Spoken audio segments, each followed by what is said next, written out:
नमस्कार, बुलेटिन में आपका स्वागत है। आपके साथ मैं हूं जीनत सिद्दीकी। शुरुआत करते हैं खबरों की। अवैध धर्मांतरण पर एटीएस की टीम जो है वो तफ्तीश कर रही है। खबर है कि एटीएस की टीम आज उमर गौतम के पैतृक गांव फतेहपुर भी पहुंची कल, और उसके बाद देखिए नोएडा के सेक्टर 117 में डेफ एंड डम्प स्कूल जो है वहां पे भी टीम जाएगी। एटीएस उमर और जहांगीर की निशानदेही पर कई जगहों पर छानबीन कर रही है। आशंका जताई जा रही है कि उमर और जहांगीर देश के अलग अलग राज्यों में धर्मांतरण के रैकेट से जुड़े हुए हैं। साथ ही एटीएस विदेशी फंडिंग को लेकर भी जांच कर रही है।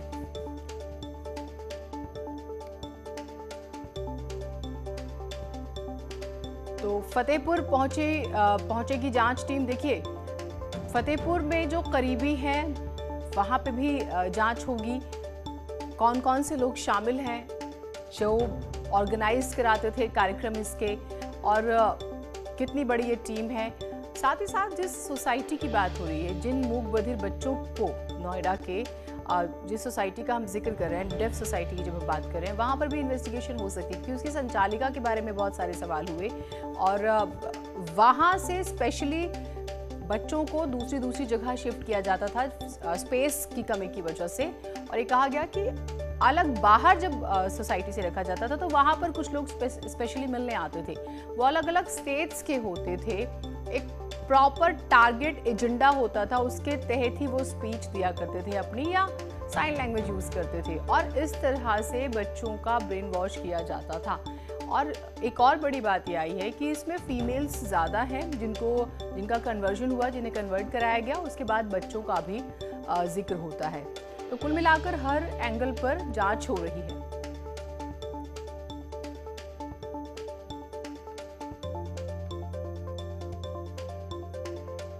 और 1000 लोगों के धर्मांतरण की शुरुआती बात आई थी, लेकिन क्योंकि आपने देखा कि अलग अलग कंट्रीज का जिक्र होता है तो फिर ये लगता है कि सिर्फ 1000 ही ये नंबर नहीं होगा, ये नंबर ज़्यादा हो सकता है। 55% फीमेल्स, 45% जो है मेल जिनका इन्होंने कन्वर्जन कराया। अगर आप इस 1000 के का रेशियो देखें जो बात सामने आई, तो अभी और भी पहलू खुल रहे हैं जहाँ जहाँ इनके दावा, इनकी जो संस्था है उसकी बात करें। और कल आपने ADG law and order Prashant Kumar को सुना, उन्होंने बताया कि गुजरात में, कर्नाटक में, आंध्रा में, तेलंगाना में, पश्चिम बंगाल में, बिहार में, तो अमूमन हर जगह इनकी संस्था काम कर रही है।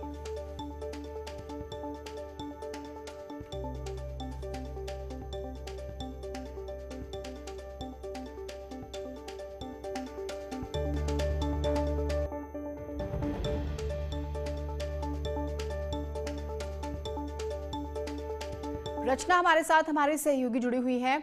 रचना, टीम फतेहपुर तो जाएगी ही, जब हम नोएडा डेफ सोसाइटी की बात करते हैं, यहाँ किस तेजी से जांच बढ़ रही है? आज क्या महत्वपूर्ण रहेगा यहाँ? बिल्कुल दीना, जिस तरीके से नोएडा की 117 सेक्टर में बनी हुई डेफ सोसाइटी के कनेक्शन भी बताए जा रहे हैं, और ये सूत्रों के हवाले से बताया जा रहा है कि एटीएस की टीम यहाँ पर पहुंच सकती है। और इसके साथ ये भी बताया जा रहा है कि ये जो हमारे सोर्सेज कह रहे हैं कि मैनेजमेंट के जुड़े किसी व्यक्ति को लेकर, या फिर जो टीचर्स यहाँ पढ़ाते थे उनमें से किसी टीचर को लेकर यहाँ पर टीम पहुंचेगी, उनसे आइडेंटिफाई करवाएगी क्या ये वही सोसाइटी है, कि यहाँ पर किस तरीके से जो बच्चे हैं उनका ब्रेन वॉश किया जाता था, क्या कुछ चलता था, किस तरीके से उन लोगों को धर्मांतरण के लिए तैयार किया जाता था, क्या कुछ एक्टिविटीज थी। तो पुलिस हर एंगल पर यहाँ पर जांच कर रही है। और जिस तरीके से हमारे सोर्स कह रहे हैं कि एटीएस की टीम यहाँ पर पहुंच सकती है, मैनेजमेंट या किसी टीचर को लेकर खंगाला जा सकता है यहाँ पर पूरे सोसाइटी के बारे में। और इसके साथ ही जो सोसाइटी की डायरेक्टर है रोमा, उनका भी कल हमने एक बयान भेजा था यहाँ पर, जिस तरीके से वो कह रही थी कि उनकी संस्था को बदनाम करने का काम किया जा रहा है। हम तो संस्था में सिर्फ स्किल डेवलपमेंट का काम कर रहे थे, हमारे यहाँ पर कोई भी धर्मांतरण का काम नहीं चल रहा था। लेकिन जिस तरीके से 2 बच्चे सामने आए जिनका धर्मांतरण हुआ, जो यहाँ पर ही पढ़ा करते थे, तो ये सारी चीजें सवाल खड़े करती हैं। और अब परत पर दर पर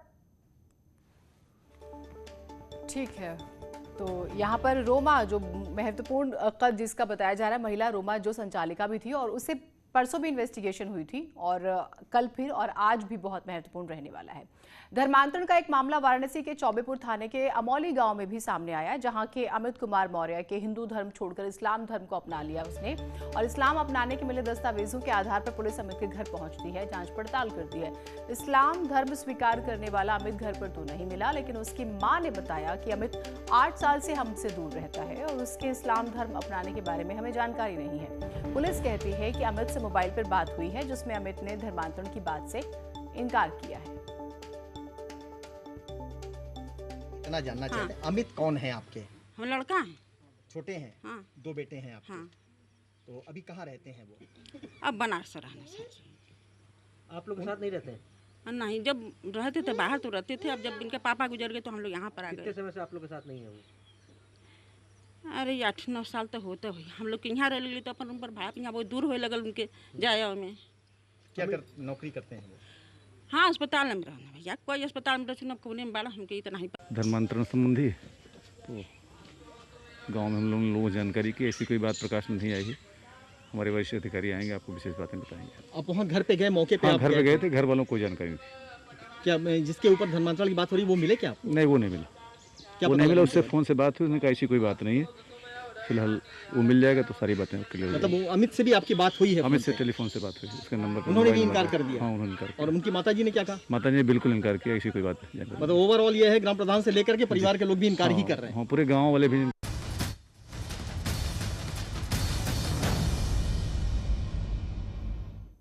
गाजियाबाद के लोनी में बुजुर्ग से मारपीट मामले में आज बयान दर्ज कराने पहुंच सकते हैं ट्विटर के एमडी मनीष माहेश्वरी। पुलिस ने नोटिस भेजकर बयान दर्ज कराने को कहा है। 24 जून तक बयान दर्ज कराने के लिए निर्देश दिए गए थे। लोनी कांड में ट्विटर सहित 9 लोगों पर एफआईआर दर्ज हुई है। ये कहा गया कि गलत अफवाह फैलाई गई, सांप्रदायिक तौर पर माहौल खराब करने की कोशिश। वैसे ट्विटर को नोटिस पहले भी दिया गया था और अब जो है फिजिकली आपको पहुंचना होगा, जवाब देना होगा। बहुत महत्वपूर्ण दिन है आज, 24 तारीख जो है दिन तय किया गया था। अमित हमारे साथ हमारे सहयोगी जुड़े हुए हैं। अमित, बताइएगा ये पूरी खबर। जीनत, आपको बताना चाहूंगा, लोनी इलाके में ये घटना हुई थी जहां एक बुजुर्ग व्यक्ति के साथ मारपीट की गई थी, जिसके कि सांप्रदायिक रूप देने की भरसक प्रयास भी किए गए थे। लेकिन मामले का पटाक्षेप करते हुए पुलिस ने मुख्य आरोपी को पकड़ लिया। पूरा मामला गलत ताबीज बनाने को लेकर था, लेकिन इस दौरान ट्विटर सहित 9 अन्य लोगों पर भी एफआईआर दर्ज की गई थी। ऐसे में ट्विटर को एक नोटिस भेजा गया था, लेकिन ट्विटर ने उस नोटिस का जवाब देते हुए ये कहा था कि वो वर्चुअली मीटिंग करने के लिए तैयार हैं, वो भी व्यक्तिगत यहाँ नहीं आ पाएंगे। इसका जवाब देते हुए तुरंत गाजियाबाद पुलिस ने भी दूसरा नोटिस जारी किया और आगामी 24 तारीख यानी कि आज के दिन तक के आने के लिए कहा था। और उसमें कहा गया है कि व्यक्तिगत तौर पर आप यहाँ आएं और अपने बयान दर्ज कराएं। तो ऐसे में इसी बात को लेकर कयास लगाया जा रहे हैं कि कब तक वो जो ट्विटर के अधिकारी हैं मनीष माहेश्वरी, वो कब तक आने वाले हैं। इस बात पर भी अंदेशा लगाया जा रहा है कि तकरीबन 12 से 1 के बीच में वो यहाँ पहुंच भी सकते हैं, या दूसरी तरफ वो अपना कोई लीगल एडवाइजर उनके भी आ सकते हैं। ठीक, बहुत शुक्रिया आपका तमाम जानकारियों के लिए। और ये भी है कि प्रॉपर एक क्वेश्चन पेपर तैयार है, जो सवाल होंगे ट्विटर से पूछा जाएगा कि आपने ये आप जब बात सामने आ भी गई कि क्या रीजन था, आपने फिर भी वो ट्वीट्स डिलीट क्यों नहीं किए।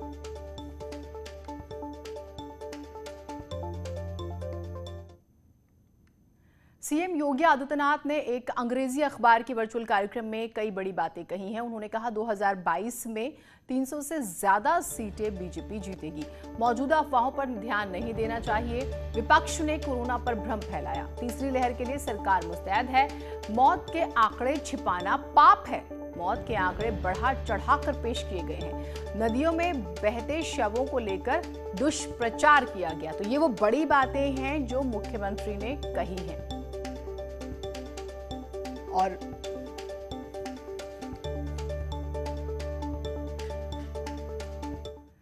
मुख्यमंत्री योगी ने रानी दुर्गावती बलिदान दिवस पर उन्हें याद किया।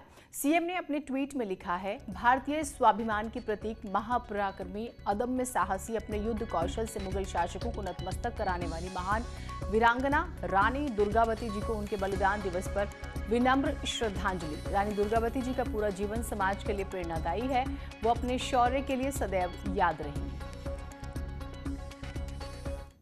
सीएम योगी ने संत कबीरदास की जयंती पर भी उनको याद किया। अपने ट्वीट में लिखा है, सनातन संस्कृति की महान संत परंपरा के अद्भुत प्रतीक, अद्वितीय रचनाकार, निर्भीक समाज सुधारक, युग प्रवर्तक संत कबीरदास जी को उनकी जयंती पर कोटि कोटि नमन।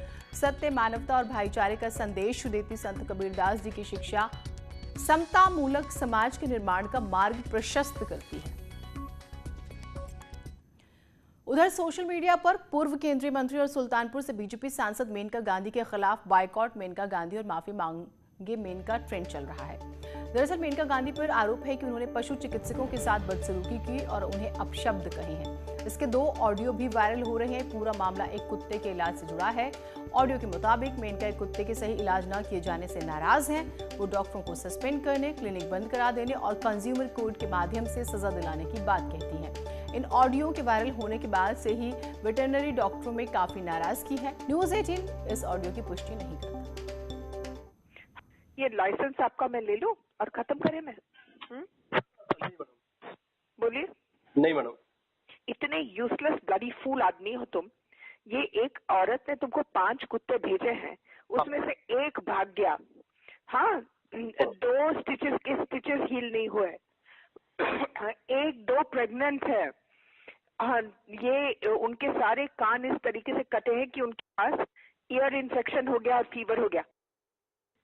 हाँ नहीं मैं अभी तेरी लाइसेंस लेकर के रखूं, नहीं समझे? नहीं, 2 तारीख को मैडम हमने उनके 3 कुत्ते लाए थे, 3 फीमेल थे। उनका 4 तारीख को ऑपरेशन हुआ था और उनका रिलीज 17 तारीख को हुआ था। तुमने एक वापस भी था सेइंग कि उसके स्टिचेस हील्ड नहीं है और अभी तक नहीं आया, और जो तुमने रिलीज किए थे उन सब के कान को प्राइवेटली ट्रीट करना पड़ा क्योंकि तुमने इस तरीके से काटे हैं जैसे तुम्हारे।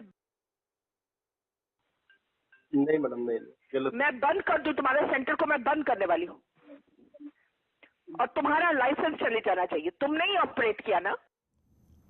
तो इस ऑडियो के वायरल होने के बाद ट्रेंड जो है वो सोशल मीडिया पर काफी चल रहा है बाइकआउट करने का। आगे बढ़ते हैं। मथुरा के गोवर्धन इलाके में वन विभाग की जमीन पर अंतिम संस्कार करने से वन कर्मियों के रोकने के बाद जमकर हंगामा हुआ।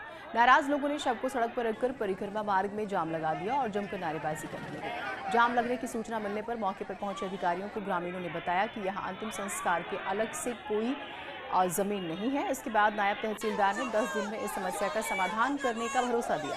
इसके बाद लोगों ने जाम हटाया और तब जाकर मृतक का अंतिम संस्कार किया गया। शमशान के संदर्भ में था। इन लोगों के लिए जो है, जो मृतक इनके होते हैं, उनके लिए शमशान की भूमि कहीं अभी आरक्षित नहीं हो पाई थी, उसी के संदर्भ में है। उनके लिए अलग से शमशान भूमि की मांग कर रहे हैं वो लोग।